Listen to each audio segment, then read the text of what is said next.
Xitaycha dapşaqlıq, Xovxey şöyle degan. Bu 1911 yılı Çinsular yıkıldığı vaxtda bir Xitayning yazgan kitabı ki bu. Ma o Xitaycısını men nimisini tapdım resimde ama ma İngilizcesini men okugan. Fake Black Theory yani qilin qara nazariya yoki san'at. Bu nima degan vaqtida Xitayning bunu ilk bir yaşaşda, ticaretde mi, hamma hayatda işiltidi bular. Aldı bilen bezde qilin bo'limiz, ona degan qap-qara bo'limiz, tutimiz. Bu da qilin degini özünün qandaqligini ko'rsatmaslik. Qanda bo'lsa, aşınғы teatr görünüş.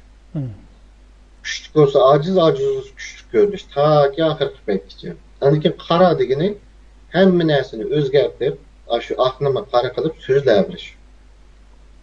Shuning uchun buni akademiyaga salsak, bu bizning tariximizni, Şinjan ezelden bizning bir zeminimiz, bizning bir parçamız degan qilin qara yolg'onchilik. Buni Türkologiya ilmi, bütün g'arb dunyosi e'tirof qilgan ilm uni e'tirof qilmaydi.